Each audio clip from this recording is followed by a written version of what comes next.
드리기 원합니다. 주 사랑해요. 주 찬양해요. 또 거룩한 주 날 만져주시니 이전과 같지 않으리. 주 사랑해요. 영원히 찬양해. 예수 신령과 진정으로 경배드려요.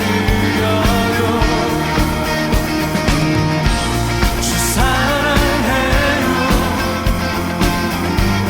영원히 찬양해. 예수 신령과 진정으로 경배드려요.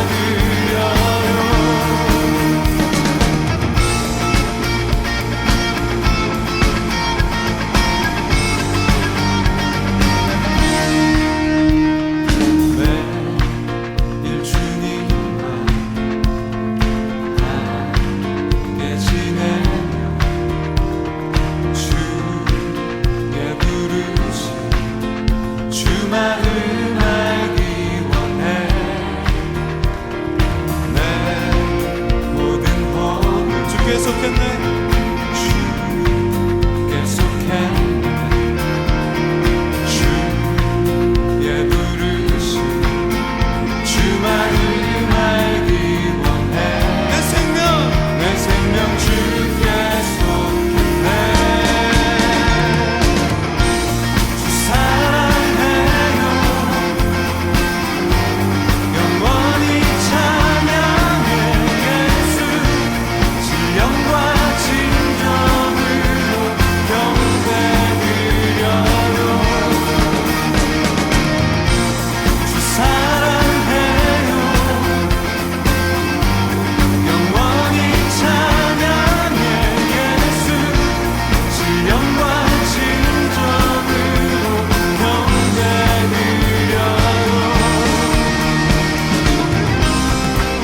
예수 이름 높이 올려드리세.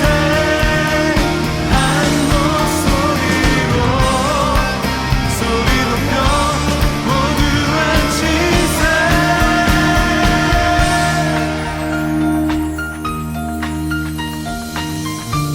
주 사랑해요.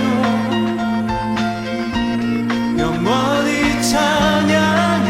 예수 신령과 진정으로 경배드려요. 주 사랑해요. 영원히 찬양해.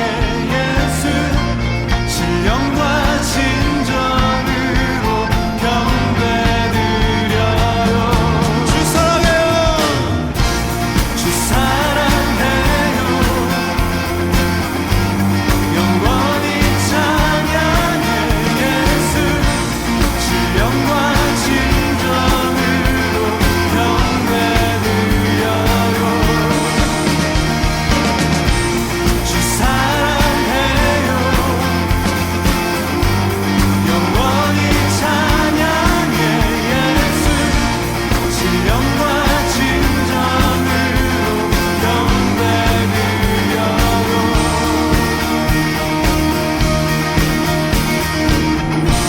주 사랑해요. 영원히 찬양해. 예수 신령과 진정으로 경배드려요.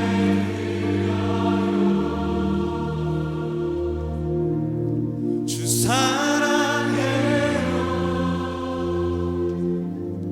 영원히 찬양해. 예수 신령과 진정으로 경배드려요. 다시 한번 여러분의 목소리로 주 사랑해요. 주 사랑해요.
속에 강물이 넘쳐나게 성령이여 내 영혼을 성령이여 내 영혼을 충만케 하소서 내 속에 강물이 넘쳐나게 성령 하나님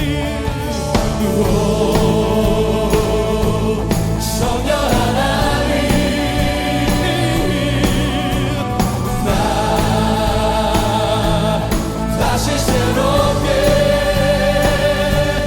하소서 채우소서 내 영혼이 세상 유혹 다 이기고 다시 주를 닮아가도록 채우소서 내 영혼이 세상 유혹 다 이기고 오직 주만 나타내도록 채우소서 할렐루야 채우소서 내 영혼이 세상 유혹 다 이기고 다시 주를 닮아가도록 채우소서 할렐루야 채우소서 내 영혼이 세상 유혹 다 이기고 오직 주만 나타내도록 다시 한번 성령이여 내 영혼을 성령이여 내 영혼을 주님 앞에 간구합시다 충만케 간절한 마음으로 주님 앞에 나아갑시다 내 속에 강물이 넘쳐나게 성령이여 내 영혼을 성령이여 내 영혼을 충만케 하소서 내 속에 강물이 넘쳐나게 성령 하나님 성령 하나님 나 다시 새롭게 하소서 할렐루야 채우소서 아버지 내 영혼이 세상 유혹 다 이기고 다시 주를 닮아가도록 채우소서 내 영혼이 세상 유혹 다 이기고 오직 주만 나타내도록 채우소서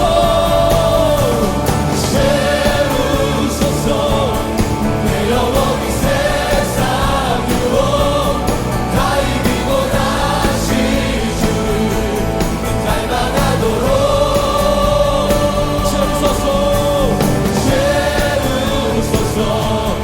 내 영혼이 세상 유혹 다 이기고 오직 주만 나타내도록 아멘 아멘 채우시옵소서 아멘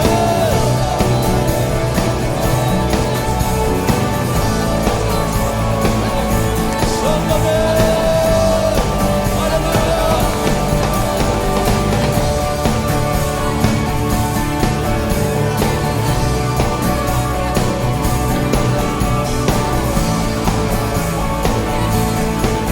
다시 한번 나갑니다 채우소서 할렐루야 채우소서 내 영혼이 세상 유혹 다 이기고 다시 주를 닮아가도록 채우소서 내 영혼이 세상 유혹 다 이기고 오직 주만 나타내도록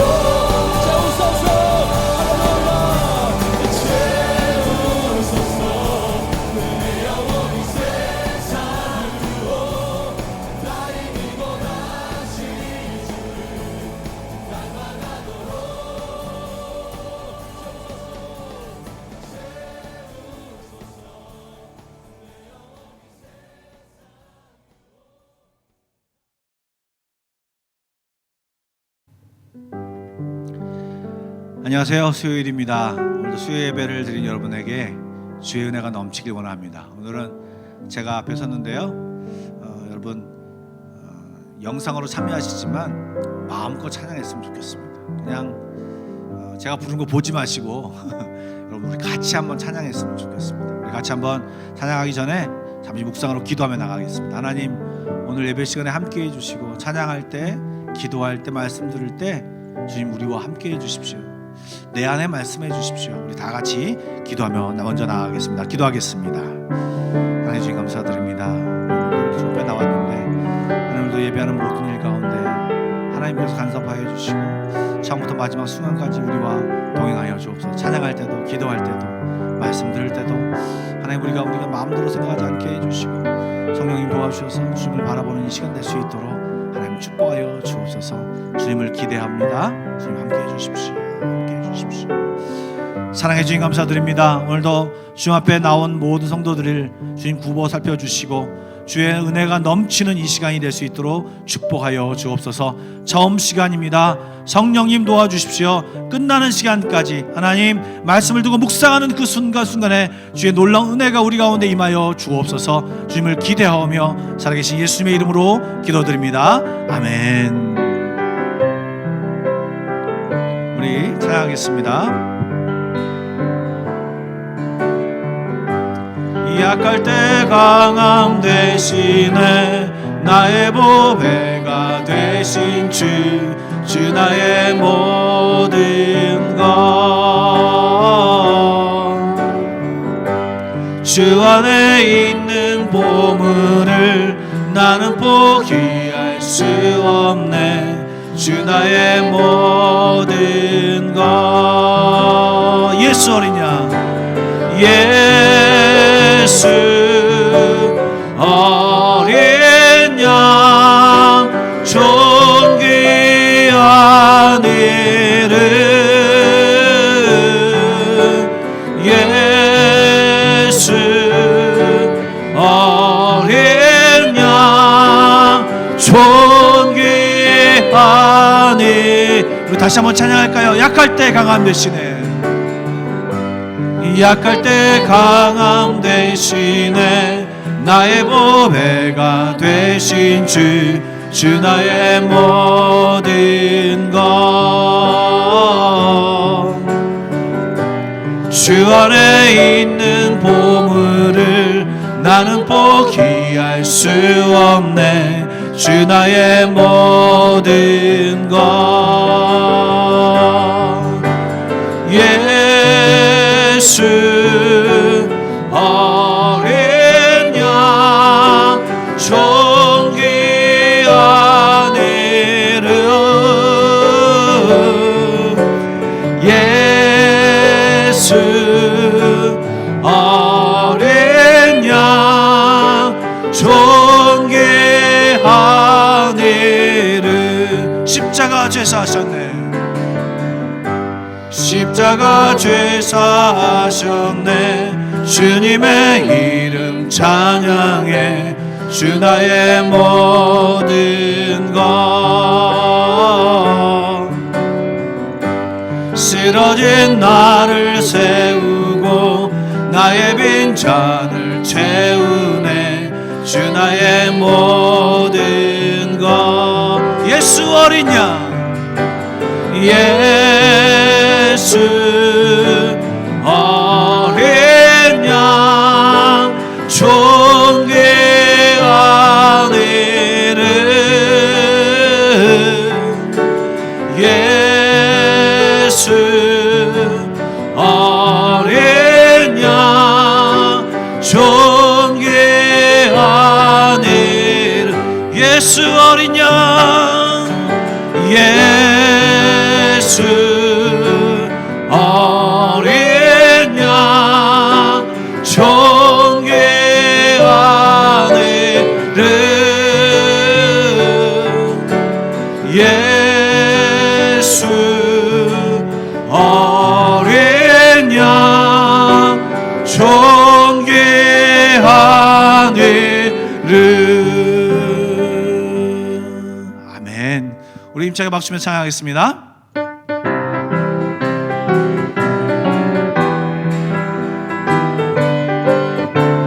고난 내 영혼, 고난 내 영혼 편히 쉴 것과 풍랑이 일어도 안전한 복음 폭풍까지도 다스리시는 주의 영원한 팔을 지혜 주의 영원하신 팔 함께 하사 항상 나를 붙드시니 어느 곳에 가든지 요동하지 않음을 주의 팔을 의지함이라. 세상 친구들 나를 버려도 예수는 함께 동행함으로 주의 은혜가 충만하리니 주의 영원한 팔을 지혜 주의 영원하신 팔 함께 하사 항상 나를 붙드시니 어느 곳에 가든지 요동하지 않음을 주의 팔을 의지함이 나의 믿음이 연약해져도 미리 예비한 힘을 주시며 위태할 때도 안보하시는 주의 영원한 팔을 지혜 주의 영원하신 팔 함께 하사 항상 나를 붙드시니 어느 곳에 가든지 요동하지 않음을 내 팔을 의지함이 능치 못한 것 주께 없으니 나의 인생을 주께 맡기며 나의 모든 짐 대신 지시는 주의 영원한 팔을 지혜 주의 영원하신 팔 함께 하사 항상 나를 붙드시니 어느 곳에 가든지 요동하지 않음을 주의 팔을 의지함이 주의 영원하신 팔 함께 하사 항상 나를 붙드시니 어느 곳에 가든지 요동하지 않음을 주의 팔을 의지함이라. 주의 영원하신 팔 함께 하사 항상 나를 붙드시니 어느 곳에 가든지 요동하지 않음을 주의 팔을 의지함이라. 주의 영원하신 팔 함께 하사 항상 나를 붙드시니 어느 곳에 가든지 요동하지 않음을 주의 팔을 의지함이라.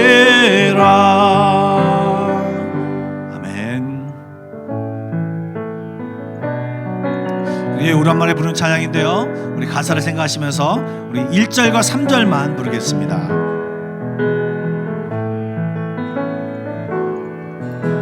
주님 보좌 앞에 나아가 참된 안식과 기쁨 나 누리겠네. 경배하며 주의 얼굴 구할 때 신실하신 주님 찬양해. 주님 보좌 앞에 주님 보좌 앞에 나아가 참된 안식과 기쁨 난 누리겠네. 경배하며 주의 얼굴 구할 때 신실하신 주님 찬양해. 신실하신 하나님, 신실하신 주,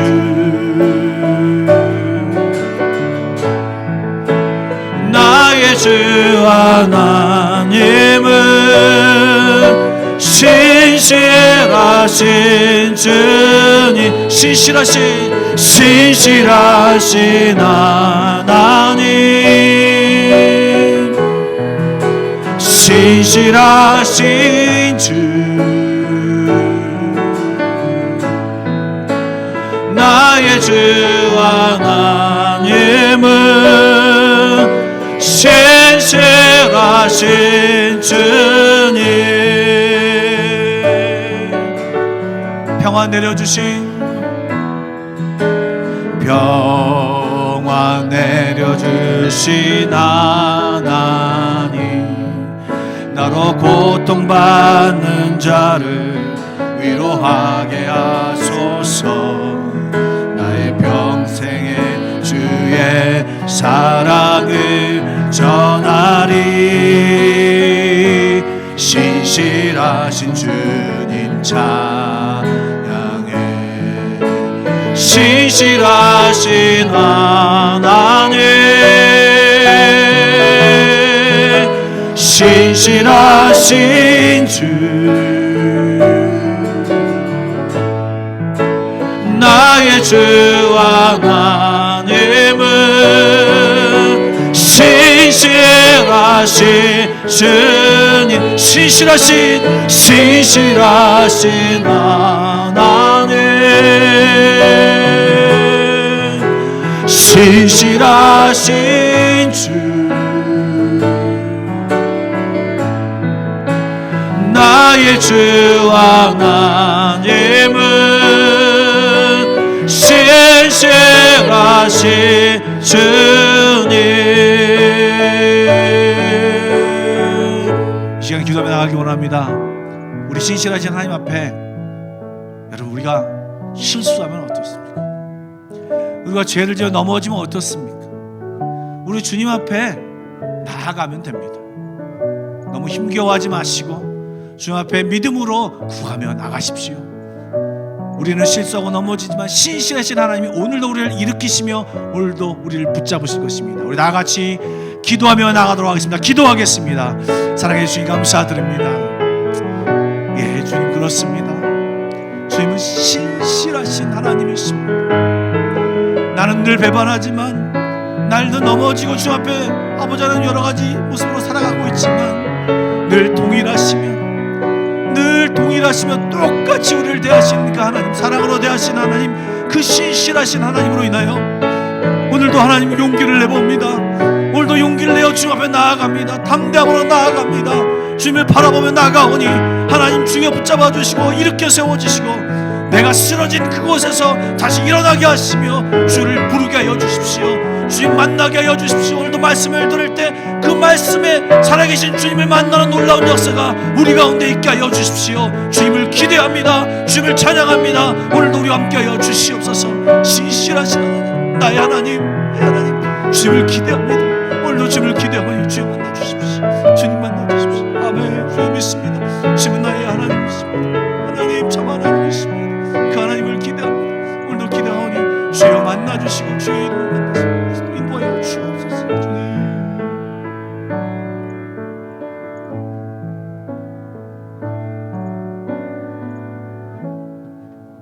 맞습니다. 하나님, 주님은 신실하신 하나님이십니다. 우리가 연약하여 넘어지고 쓰러질 때마다 다시금 우리를 신실하게 세우시며 하나님의 깊고 놀라우신 뜻을 우리에게 부어주시며 하나님이 정하신 바를 이루기 위하여 우리를 이끌어 가시는 하나님이신 줄 믿습니다. 우리가 비록 삶 가운데 연약하여 넘어지지만 오늘도 그 신실하신 하나님을 기대하며 신뢰하며 나아가오니 이 시간 가운데 주님 역사하여 주옵소서. 오늘도 말씀을 통하여 하나님 말씀하여 주시고 깨닫게 하여 주시며 하나님의 뜻을 이루는 귀하고 복된 시간이 되게 하여 주옵소서. 예수님의 이름으로 기도드립니다. 아멘. 오늘 우리에게 주시는 하나님의 말씀은 신약성경 고린도전서 1장 1절로 9절의 말씀입니다. 신약성경 고린도전서 1장 1절로 9절의 말씀입니다. 제가 봉독하도록 하겠습니다. 하나님의 뜻을 따라 그리스도 예수의 사도로 부르심을 받은 바울과 형제 소스데네는 고린도에 있는 하나님의 교회 곧 그리스도 예수 안에서 거룩하여지고 성도라 부르심을 받은 자들과 또 각처에서 우리의 주 곧 그들과 우리의 주 되신 예수 그리스도의 이름을 부르는 모든 자들에게 하나님 우리 아버지와 주 예수 그리스도로부터 은혜와 평강이 있기를 원하노라. 그리스도 예수 안에서 너희에게 주신 하나님의 은혜로 말미암아 내가 너희를 위하여 항상 하나님께 감사하노니 이는 너희가 그 안에서 모든 일 곧 모든 언변과 모든 지식의 풍족함으로 그리스도의 증거가 너희 중에 견고하게 되어 너희가 모든 은사의 부족함이 없이 우리 주 예수 그리스도의 나타나심을 기다림이라. 주께서 너희를 우리 주 예수 그리스도의 날에 책망할 것이 없는 자로 끝까지 견고하게 하시리라. 너희를 불러 그의 아들 예수 그리스도 우리 주와 더불어 교제하게 하시는 하나님은 미쁘시도다. 아멘. 네, 모두 평안하시죠? 오늘은 한 예화를 들려드림으로 설교를 좀 시작해 보고자 합니다. 한 유명한 목사님이 계셨습니다. 이 목사님은 평소 선교의 비전을 갖고 계시던 목사님이었는데 어떠한 계기로 해외에서 교회를 개척하게 되었습니다. 좋은 동역자를 만나게 되었고 해외에서 교회를 개척하고 그 교회를 목양하게 되었죠. 그런데 이 교회는 교민들만을 대상으로 했던 교회가 아니었기 때문에 종종 다른 인종의 사람들도 모이는 그러한 교회였다고 합니다. 그리고 그 목사님과 초창기 성도님들은 이제 교회를 개척하고 굉장히 열심히 사역하고 복음 증거를 했다고 합니다. 그래서인지 교회는 짧은 시간 안에 급속도로 폭발하게 되었고 부흥하게 되었고 성장을 거두게 되었답니다. 그런데 개척한 지 한 4, 5년쯤 되었을 때 교회 안에서 이상한 소리가 들리더랍니다. 그 한간에 들리는 소문을 목사님께서 들어보니 그것은 바로 목사님을 내보내고 다른 목사님을 모셔오자는 이야기였답니다. 이유인즉슨 목사님의 설교가 자신들의 수준에 안 맞는다는 것이죠. 목사님의 설교는 너무나 원색적이고 말재주도 별로 없고 고리타분한 설교였다는 것입니다. 그래서 그들은 좀 더 생각을 많이 하고 지적이며 좀 세련된 설교를 하는 목사님을 데려와서 좀 목회를 했으면 하는 마음에 그러한 이야기를 하고 다녔답니다. 그런데 불행 중 다행인지 그러한 생각을 갖고 있던 것이 모두가 그런 것은 아니었나 봅니다.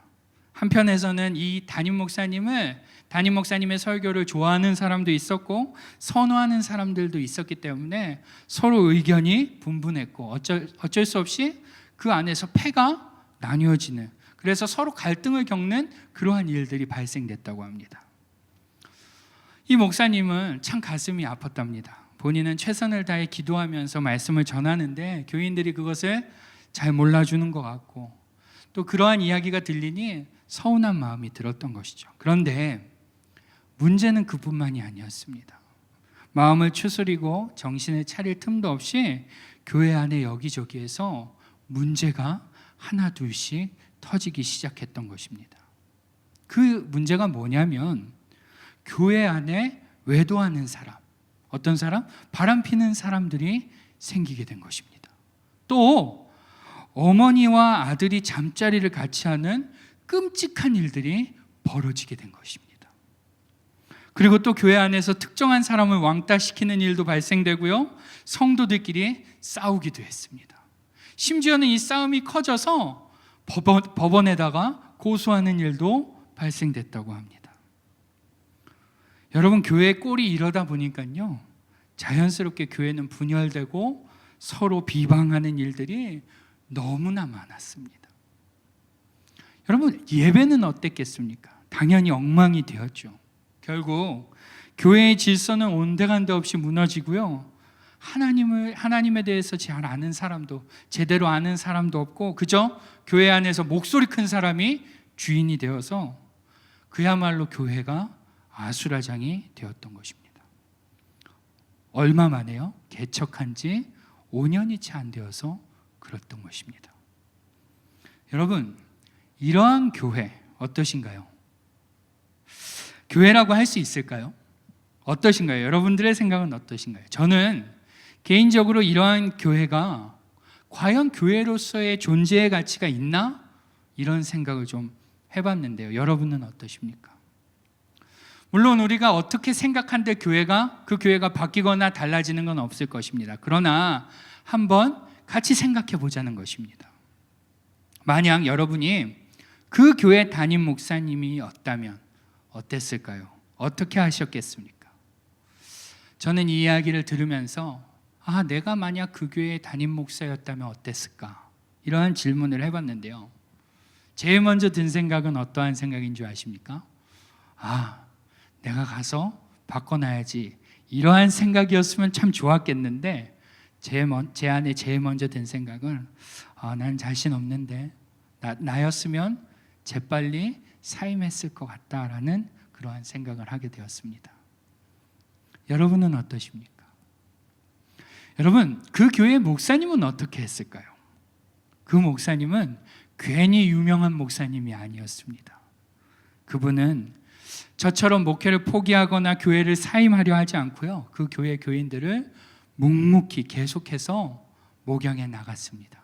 그리고 결국에는 그 교회를 성교회, 세계 성교의 또 하나의 씨앗으로 만들게 됩니다. 그 교회, 그 목사님이 누군지 아십니까? 바로 바울입니다. 그리고 그 교회는 고린도 교회입니다. 물론 오늘 우리가 읽은 고린도전서는요, 고린도 교회에 있는 여러 교회들에게 보내는 메시지입니다. 그러나 방금 제가 말씀드린 이러한 교회의 문제들은요, 당시 고린도에 있는 많은 교회들이 대부분 갖고 있는 동일한 문제였다는 것입니다.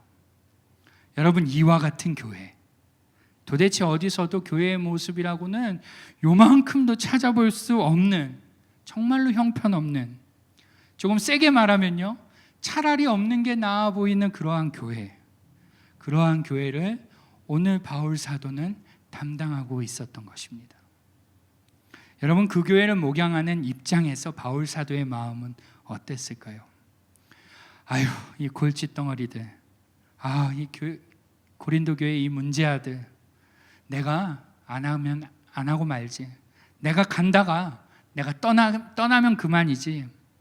어떻게 너네들이 나한테 이렇게 보답할 수가 있니? 이러한 마음을 가졌을까요? 아닙니다. 바울은 그러한 고린도 교회, 그 문제 많은 고린도 교회를 향해 오늘 편지를 쓰면서 서두를 이렇게 시작하고 있습니다. 1절을 보시면요, 이렇게 시작합니다. 하나님의 뜻을 따라 사도로 부르심을 받은 바울과 형제 소스데네는, 하나님의 뜻을 따라. 바울은 말도 안 되는 많은 문제를 안고 있는 이 고린도 교회의 소식을 들으면서도 자신이 고린도 교회를 목양해야 하는 이유를 정확히 밝히고 있는데요. 그 이유가 뭐라는 것입니까? 그것이 바로 하나님의 뜻이기 때문이다라는 것입니다. 여러분, 고린도 교회 교인들의 행태를 한번 보십시오. 너무하지 않습니까? 심지어 교인들 중에는요, 자신을 싫어하는 사람들도 있었으니까요, 목회자로서 이게 얼마나 그만두기 좋은 핑계입니까? 나 싫어? 그래, 나 관둘게. 얼마나 이러기 쉽습니까? 그런데 바울은요, 자신이 사도가 된 것은 하나님의 뜻을 따라 되었기 때문에 나는 그분의 뜻에 순종할 수밖에 없는 사람이다라는 것을 이 편지 서두에 명확하게 명시합니다. 자신에게는 하나님의 뜻을 거부할 만한 권한이 없다는 것이죠. 그러면서 뭐라고 합니까? 다 같이 한번 2절을 보시면요, 세번역 성경에는 이렇게 번역되어 있습니다. 고린도에 있는 하나님의 교회에 이 편지를 씁니다. 여러분, 놀랍지 않습니까? 고린도에 있는 하나님의 교회에 이 편지를 쓴답니다. 여러분, 고린도 교회가 어떤 교회입니까? 제가 앞에서는요, 예화로 들기 때문에 좀 뭉뚱그려서 말씀드렸지만 사실 진짜로 고린도 교회는요, 앞에서 말씀드린 문제보다 훨씬 더 심각했습니다.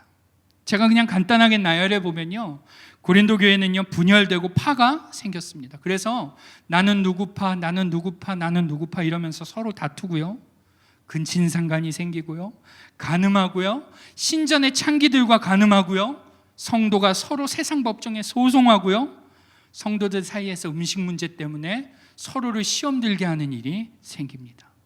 심지어는 예배 때 질서가 깨져서요, 자기 마음대로 어떠한 한 질서를 따르지 않고 자기 멋대로 예배를 드립니다. 또 이단 사상에 빠져서요, 염세주의에 빠져서 세상은 부정하고 더럽고 추악하니까 나는 신령한 것만 추구할 거야, 이러한 사람들이 늘어나서요, 거기에 몰두하는 사람들이 생겨서 거기에 심취하는 사람들이 많아졌습니다. 심지어는 몸의 부활을 부인하는 사람들까지 생긴 교회가 바로 오늘 우리가 보고 있는 이 고린도 전서의 주인공 고린도 교회였다라는 것입니다.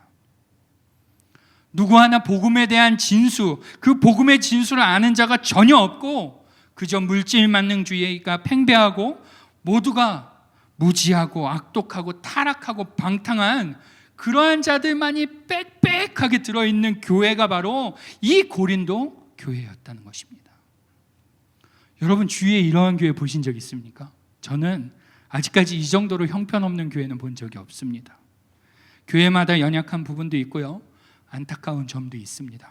그런데 오늘 본문에 나오는 이 고린도 교회만큼 도덕적으로 무너지고 형편없는 교회는 저는 본 적이 없습니다. 그런데 오늘 본문의 바울 사도는 이 고린도 교회를 향하여 이렇게 말합니다. 하나님의 교회, 하나님의 교회. 여러분 이것은 절대로 일반적인 선포는 아닙니다. 결코 일반적인 시각으로 이러한 선포가 불가능하다는 것입니다.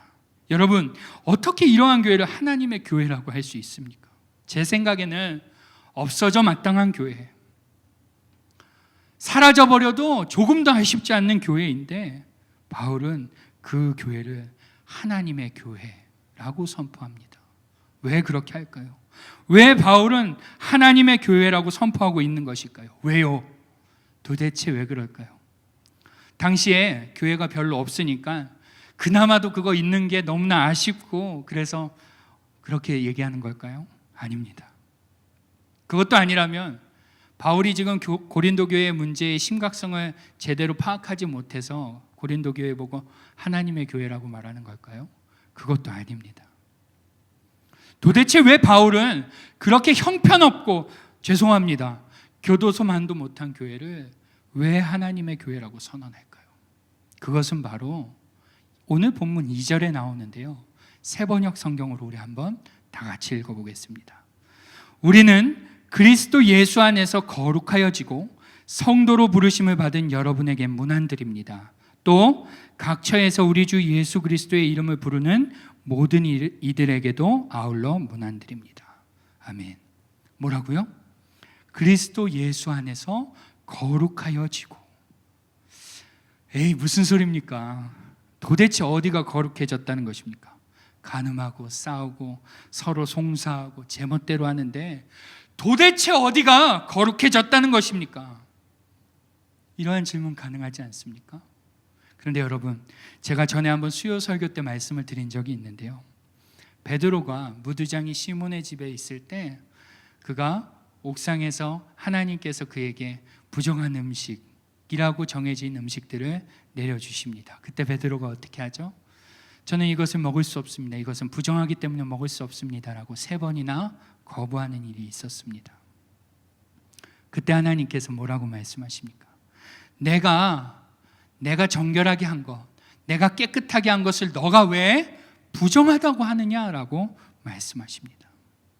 여러분 이게 무슨 말입니까? 거룩의 개념, 그것을 우리는 우리의 행동, 모습, 삶의 열매로 그것이 얼마나 정결하고 깨끗한가로 거룩이라는 것을 이해할 수도 있습니다. 그러나 보다 근본적으로 거룩에 대해서, 이 거룩의 개념은 쉽게 말해 하나님께서 선택했느냐 선택하지 않았느냐, 그것에 결정된다는 것입니다. 그렇기 때문에 오늘 본문 2절을요, 영어 성경은요 이렇게 기록하고 있습니다. Have been sanctified in Christ Jesus. 이 말은요, 과거에 너희가 그리스도 예수 안에서 거룩해졌는데 살다 보니 여러 가지 죄도 짓고 여러 악행으로 지금은 거룩이 중단된 상태다라고 말하고 있는 것이 아니라요, have been, 과거에 거룩해짐이 현재까지 계속 유지되고 있다. 지금 너희는 지금까지도 거룩하다, 그리스도 예수 안에서 거룩하다라고 번역하고 있다는 것입니다. 즉, 바울은 지금 고린도 교회 문제투성이고 엉망이고 형편없지만 그럼에도 하나님께서 그 교회를 선택했고 성도로 인치셨기 때문에 너희는 어떻다? 거룩하다. 너희는 지금도 어떠한 상태다? 거룩한 상태다라고 선언하고 있는 것입니다. 여러분, 이것은 일반적인 시각으로는 결코 이해할 수도 없는, 또 이렇게 선언할 수 없는 고백인 것입니다. 여러분, 제가 이 바울의 입장에서 한번 이 고백을 할 때를 상상해 보니까요, 바울은 어쩌면 이 한 줄의 고백을 쓰면서 자신을 떠올렸을지도 모르겠다라는 생각이 들었습니다. 고린도 교회처럼 형편없던 자신의 과거를 돌아보면서 그러한 자신을 불러 사도로 세우신 하나님을 생각하면서 나도 너희들과 같이 정말로 형편없는 사람이었는데, 정말로 도무지 가능성이 없는 사람이었는데 하나님이 선택해 주셨다. 하나님이 나를 거룩하게 하셨다. 그래서 나는 하나님의 뜻을 따라 지금 이 말을 너희에게 하고 있는 것이다 라는 것입니다. 여러분, 베드로전서 2장에는요 우리가 잘 아는 말씀입니다. 이 말씀이 있습니다. 2장 6절을 보시면 베드로 사도는 성도들에게 너희가 모퉁이 돌 대신 예수 그리스도를 믿게 되었으니 이제 너희는 택하신 족속이요 왕같은 제사장이요 거룩한 나라요 그의 소유가 된 백성이다 라고 말씀합니다.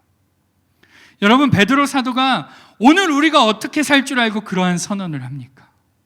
예수를 믿게 되긴 했지만 정작 우리의 삶이 어떨 줄 알고요, 우리가 예수 믿는다고 하면서도 죄로 가득하지 않습니까? 오늘 우리가 어떻게 살 줄 알고 베드로 사도는 오늘 우리에게요 너희는 거룩한 나라라고, 왕같은 제사장이라고, 그의 소유된 백성이라고 그렇게 선언하고 있을까요? 결국 거룩함이라는 것은요 우리의 삶에 보여지는 어떠함을 의미하기 이전에 하나님의 선택의 문제라는 것입니다. 그리고 오늘 본문의 바울 사도는 그 사실을 고린도 교회를 보면서 다시금 선언하고 선포하고 있는 것입니다. 비록 육신의 눈으로 볼 때 고린도 교회는요 엉망이고요, 가능성이 없어 보이고 비전이 없어 보이고 도대체 길이 안 보이는 그 교회를 바라보면서 바울은 너희는 하나님의 교회야, 너희는 하나님이 선택했기 때문에 거룩한 성도다라고 선언하고 있는 것입니다. 여러분, 바울의 이러한 선언은요 그저 선언으로만 그치지 않고요 한 걸음 더 나아갑니다. 한 걸음 더 나아가서 놀라운 고백으로 이어지는데요, 한번 4절을 보시면 새번역 성경엔 이렇게 쓰여 있습니다. 나는 여러분이 그리스도 예수 안에서 받은 하나님의 은혜를 생각하고 여러분의 일로 언제나 하나님께 감사를 드립니다. 아멘. 고린도 교회를 보면서 어떻게 한다고요? 하나님께 감사를 드린답니다. 여러분, 얼마든지 바울의 입장에서 너희는 하나님의 교회야, 너희는 거룩한 성도야, 그런데 너희가 지금 도대체 뭐하고 있는 거야? 어쩌려고 그래? 다 까먹고 싶어서 그래? 그러다 지옥 갈래? 얼마든지 이렇게 말씀할 수 있지 않습니까? 그렇죠? 그런데 바울은 지금 엉망으로 하고 있는 그들을 보면서 하나님께 감사를 드린다라고 그렇게 고백합니다. 어떻게 그럴 수 있을까요? 그것은 바로 앞에서 본 이 2절 마지막에 나오는 말씀을 보면 확실히 알 수 있는데요, 슬라이드를 보시면서 함께 한번 읽어볼까요? 시작. 예수 그리스도는 이 사람들의 주님이시며 우리의 주님이십니다. 아멘. 2절 마지막에 예수 그리스도는 이 사람들의 주님이시며 우리의 주님이십니다. 네, 그렇습니다. 지금 바울은요 예수님이 그들의 주님이시며 우리의 주님이시라는 사실을 믿고 있었기 때문에 이러한 감사가 가능했다는 것입니다. 여러분, 여기서 이 주님이라는 말, 잘 아시죠? 이 주님이라는 말은 무엇을 의미할까요? 이게 헬라어로는요, 퀴리오스라는 단어입니다. 여러 가지 뜻이 있는데요, 신약에서는 여러 가지로 쓰였는데 대표적인 의미로는 주인이라는 뜻이 있습니다. 지금 바울은요, 그들의 주인이시며 우리의 주인이 누구라고 말하는 것입니까? 예수님이라고 말하는 겁니다. 그런데 이 퀴리오스라는 단어의 이 주인이라는 뜻은요, 그냥 주인이 아니라요, 막강한 힘을 가진 절대 권력자로서의 주인을 의미합니다. 즉 바울은 예수 그리스도께서 고린도 교회의 막강한 권력을 가진 절대 주인이기 때문에 비록 엉망진창이긴 하지만 예수님께서 그들의 주인이 되시기 때문에 그는 감사할 수 있다는 것입니다. 여러분, 개를 산책시켜 보신 적 있으시죠? 개를 산책시키다 보면요, 개가 풀숲으로 그 다음에 진흙으로 막 가려고 합니다. 그때 주인은 간혹 어떻게 하죠? 그냥 내버려 둡니다. 그러면 온 천지에 풀도 묻고 이제 진흙도 묻고 엉망이 되죠. 그런데 어떻습니까? 주인이 또 마음을 딱 잡고 목줄을 딱 당기면 그 개는 어떻게 하죠? 그곳으로 갈 수 없습니다. 마찬가지로 지금 바울은요, 예수님께서 목줄을 잡고 있는 막강한 힘을 가지고 있는 주인이 되시기 때문에 지금은 비록 발이 진흙으로 엉망이 되었어도 예수님께서 그 목줄을 당기시면 그 진흙에서 나와 분명 주인 되신 그분이 그 발을 씻겨주실 것이라는 사실을 믿었던 것입니다. 그랬기에 바울은요, 그 예수님이 우리의 주님이시라고, 주인이시라고 고백하면서 동시에 8절 9절에서는 이렇게 고백합니다. 제가 한번 읽어보겠습니다. 우리 주 예수 그리스도께서 나타나실 날에 여러분이 흠잡을 데 없는 사람으로 설 수 있도록 주님께서 여러분을 끝까지 튼튼히 세워주실 것입니다. 하나님은 신실하신 분이십니다. 하나님께서는 여러분을 부르셔서 그 아들 우리 주 예수 그리스도와 친교를 가지게 하여 주셨습니다. 아멘. 이게 무슨 말입니까? 주님, 곧 주인 되신 예수님이 분명히 그 막강한 능력으로 엉망진창인 너희들을 주님 다시 오실 그날까지 흠잡을 데 없는 사람들로 변화시키시고 튼튼히 세워주실 것을 믿는다는 것입니다. 그분은 분명 신실하신 하나님이기 때문에, 신실하신 분이시기 때문에 자신은 그러한 고린도 교회를 보면서도 감사할 수 있다는 것입니다. 여러분, 바울은 절망할 수 있는 상황, 낙담하고 포기하고 떠날 수 있는 환경, 또 무엇보다 그들을 향해 실망할 수 있는 그때에 그들을 하나님의 눈으로 바라봤습니다. 그러자 그들은 하나님께서 선택한 거룩한 자들이고, 그러한 그들에게 하나님이 주인 되시고 다시 오실 그때까지 주인 되신 주님께서 그들을 흠이 없게 하실 것을 보게 되었기에 오늘 본문과 같이 감사할 수 있게 된 것입니다. 여러분, 요즘 시편을 계속 새벽마다 보고 계시죠? 어떤 마음이 드십니까? 저는요, 개인적으로 시편을 보면서 참 우리 하나님이 좋은 하나님이시구나, 정말 그 하나님을 내 수준으로 이해해서는 안 되겠구나, 그분은 조금 더 째째하지 않으시고 결코 사람 같지 않으신 분이시구나, 정말 위대하시구나라는 생각을 읽을 때마다 느낍니다. 여러분, 한번 생각해 보십시오. 오늘의 나와, 지금의 나와 오늘 성경 본문에 나오는 고린도 교회가 얼마나 다른지. 여러분, 오늘의 나와 고린도 교회가 얼마나 다릅니까? 많이 다른가요? 고린도 교회는 저 밑에 있고 나는 그래도 좀 어느 정도 올라와 있나요? 아닐 것입니다. 아마 50보 100보 아닙니까? 우린 정말로 거룩하다고 불릴만 하고 하나님의 교회라고 불릴만 해서 그렇게 불리는 것일까요? 아니죠. 결코 그렇지 않습니다. 우리 개인의 삶을 뜯어보면요, 냄새나고 구역질나고 가식적이고 엉망진창인 것이 한두 개가 아닐 것입니다. 적어도 저는 그렇습니다. 만약 바울이 고린도 교회를 보면서 실망하고 낙심했다면, 그리고 예수님도 실망하시는 분이라면 이러한 나를 보면서, 우리를 보면서, 저를 보면서 우리 예수님은요 분명히 실망하시고 낙심하셨을 것입니다. 내가 너를 어떻게 구원했는데, 내가 너에게 어떠한 은혜를 부어줬는데, 내가 어떻게 너를 그동안 목양했는데 너는 그거밖에 안 돼? 어떻게 그렇게밖에 못 사니? 1000번도? 10,000번도? 아니 10,000,000번도 더 우리 예수님은요 실망하시고 또 실망하셨을 것입니다. 그런데 오늘 하나님께서는 이러한 우리를 향해 뭐라고 하십니까? 너는 하나님의 교회야. 너는 하나님의 교회야 라고 선언하신다는 것입니다. 너는 거룩한 성도야. 나는 너의 주인이야. 내가 끝날까지, 내가 끝까지 너를 튼튼히 세워갈 거야. 여러분, 바울은 이 하나님을 믿었던 것입니다. 교회를 보면 엉망진창이라 어디서부터 손대야 될지 모르는데 바울은 이 하나님을 신뢰했기 때문에 그들을 향하여 하나님의 교회라고, 거룩한 성도라고, 너희들 때문에 내가 하나님께 감사를 드릴 수 있다라고 그렇게 고백하는 것입니다. 여러분, 오늘 우리도 역시 이 하나님을 믿어야 하는 줄 믿습니다. 그분은 신실하십니다.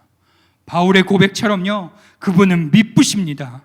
우리의 하나님이 그러한 하나님이십니다. 여러분, 한번 이 시간 자신에게 한번 말씀해 보시겠습니까? 너는 하나님의 교회야. 너는 지금 어떻게 하고 있든지 너는 분명히 하나님의 교회야. 네, 그렇습니다. 우리는 지금 어떻게 하고 있든지, 어떠한 상황이든지, 어떠한 모습이든지 하나님의 교회인 것입니다.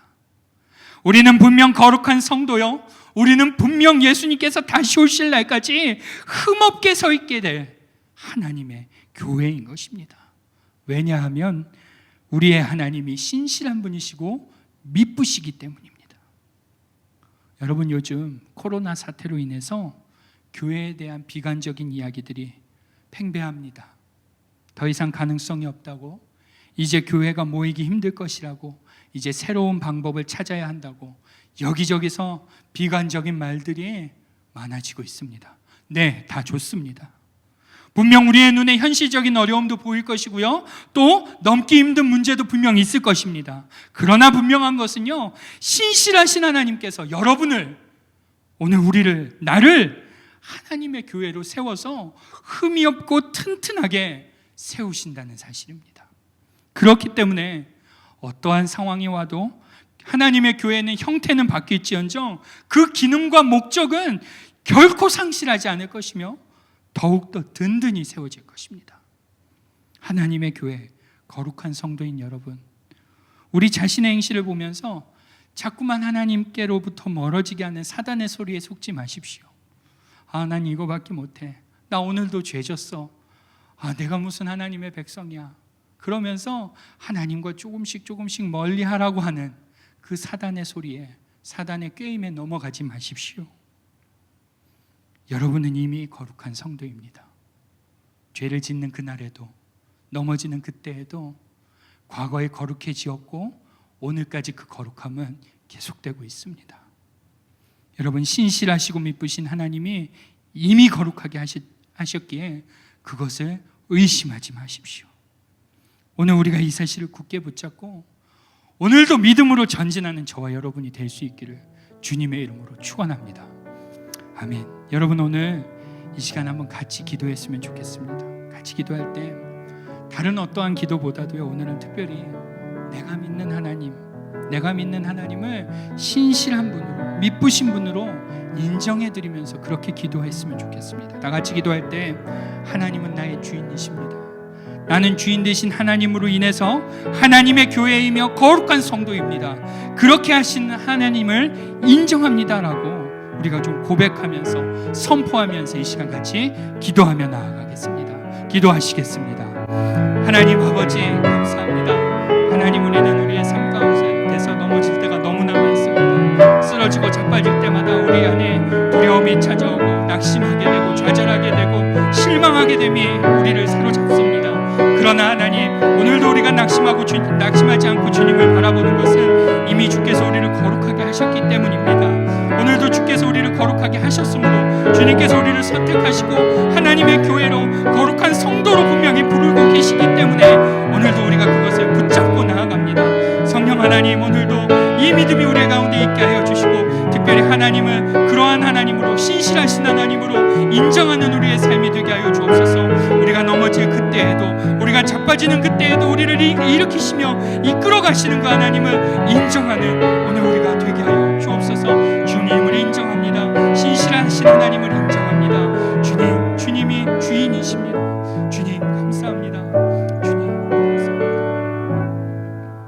하나님 아버지, 하나님, 우리는 우리의 삶 가운데서 넘어질 때가 너무나 많습니다. 그럴 때마다 우리에게 하나님과 멀어지도록 하는 사단의 속임수가 찾아오고 그것으로 시험 들고 넘어지곤 합니다. 그러나 하나님, 오늘 고린도 교회를 보며 바울이 했던 고백처럼 그 엉망진창인 교회를 보며 너희는 하나님의 교회라고, 거룩한 성도라고, 나는 너희들 때문에 하나님께 감사를 드린다고, 왜냐하면 너희와 우리의 주인이 하나님이시기 때문이라고 고백하는 이 고백을 보며 다시금 우리가 용기를 얻습니다. 비록 우리의 삶은 엉망이지만 하나님, 우리의 주인 되신 하나님을 기대합니다. 신실하신 하나님을 기대하고 미쁘신 하나님을 기대합니다. 우리로 하여금 예수님 다시 오실 그날까지 굳건하게 튼튼히 세워가실 그 하나님을 신뢰합니다.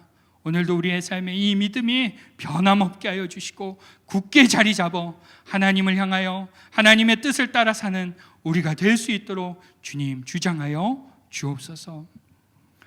지금은 우리의 구주가 되시는 예수 그리스도의 은혜와 아버지 하나님의 크고 넓으신 사랑하심과 성령님의 감화감동 교통하심이 오늘도 하나님이 주인 되심을 신뢰하며 신실하신 하나님을 신뢰하며 날마다 그 삶에서 그 하나님을 믿기로 작정하고 나아가는 한마음교회 모든 성도들 머리 위에 지금부터 영원토록 함께 계시기를 간절히 축원하옵나이다.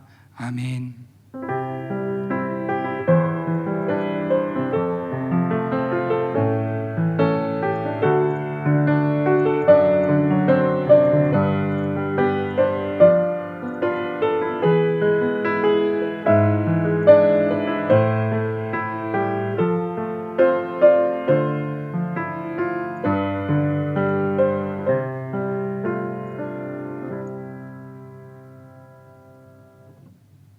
가족도 생겼고 남편도 있고 아들도 있었고 인기도 있고 뭐 내가 생각했던 행복의 조건 다 가진 거예요. 네. 안 행복한 거예요. 우리 신랑도 똑같았던 것 같아요. 허하고 근데 전 하나님도 믿고 있잖아요. 근데도 이상하게 좀 행복하지를 않았던 것 같아요. 그런 터에 필리핀으로 처음 비전 트립을 갔거든요. 근데 어떤 소녀가 있었어요. 걔네 집에 우연히 갔는데 필리핀 마닐라시였어요. 근데 그 도시빈 밑층. 거기 들어가다 보니까 정말 따닥따닥 이 집 요거보다 훨씬 작은 한 평짜리 집들 따닥따닥 있는데 골목도 어둑어둑해질 때 가서 전깃줄로 전구 하나씩 달려있더라고요. 요만한 방 한 칸에서 자기 동생이라고 소개해주고 엄마라고 소개해주고 너무 웃으면서요. 밥상도 없고 책상도 없고 침대도 없고 그냥 요거 공간 하나예요. 너무 행복한 거예요, 표정이. 뭘까 얘는. 난 다 가졌는데 하나도 안 행복한데 얘는 아무것도 없는데 왜 이렇게 행복하고 우리가 뭘 하고 우리를 보고 이렇게 웃고 막 우리를 케어해주고. 그래서 굉장한 의문점을 갖고 왔어요. 뭐 지금 딱 그 행복의 정답은 이거예요 라고 말씀은 드릴 수는 없지만 한 가지 분명한 건 지금은 행복하다는 거죠. 그리고 그 아이의 그 웃음이 뭐였는지를 알 것 같아요. 그래서 너무너무 감사해요. 내가 누구를 도와주려고 걔 손을 잡았는데 잡았더니 난 걔를 도와준다고 생각했는데 알고 봤더니 걔가 날 도와주는 거고 걔를 통해서 내가 생각하는 이 보잘것없는 것보다 훨씬 더 보잘것없는 나를 하나님이 이렇게 긍휼의 마음으로 보시는구나 나를 늘. 내 이웃을 내 몸과 같이 사랑하라고 하신 말씀이 저는 내가 사랑할 내 이웃이 좋은 건 줄 알았어요. 제가 느낀 비밀은 그 사람을 사랑했더니 하나님이 날 사랑하는 그 사랑을 더 느끼게 되고 더불어 내가 내 자신을 사랑할 수 있는 이유도 생기고 얘조차고 하나님이 그 말씀을 명령했는 줄 알았더니 나를 위해서 하신 말씀이었던 거예요. 그럼요. 그게. 그래서 그걸 깨닫고 정말 그 말씀이 하나님 내가 돕는 그 당사자 대상을 위한 말씀이 아니라 결국은 나를 사랑하셔서 나를 행복하게 하기 위한 말씀이셨군요라는 걸 깨닫게 돼서 너무 좋더라고요.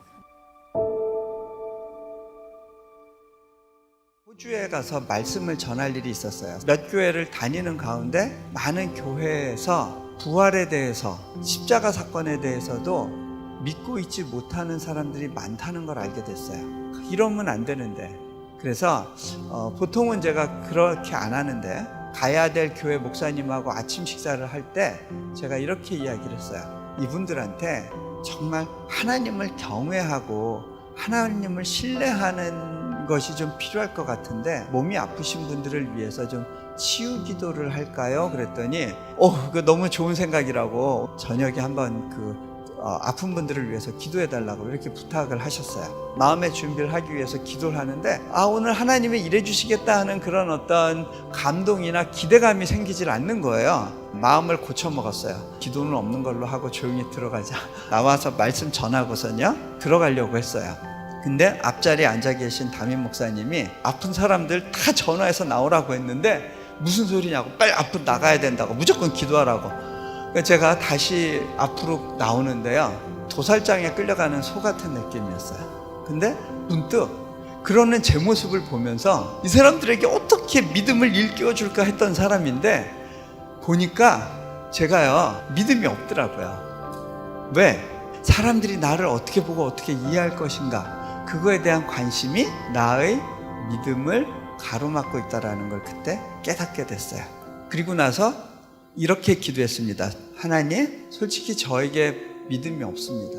하지만 제가 한 가지 고백할 수 있는 게 있는데 하나님은 이 믿음 없는 저를 통해서도 일하실 수 있다는 사실입니다. 그리고 기도를 해드렸어요. 그날 하나님께서 특별하게 역사하셔서 그 치유의 역사가 일어나는 것들을 좀 경험할 수 있었어요. 제가 믿음 생활하면서 느끼는 거는 우리 앞에 놓여있는 거대한 장벽 이것이 없어지고 무너지고 길이 평탄케 되는 경험을 하는 거 그것도 믿음의 역사지만 그거보다 더 중요하고 근본적인 역사가 있어요. 그게 뭐냐면요 여러분 안에 또아리 틀고 있는 자기에 대한 관심 내가 너무 소중하다는 생각 어떻게든 나를 지켜야 된다고 하는 집착 그것이 뿌리째 뽑혀서 바다로 던지어지는 거 그게 진짜 믿음의 기적이에요. 왜냐면요 나에 대해서 갇혀있고 나에 대한 관심이 나를 이끌어 가잖아요. 그러면 여러분은 절대 믿음의 역사를 향해서 한 발을 떼지 못하게 돼요.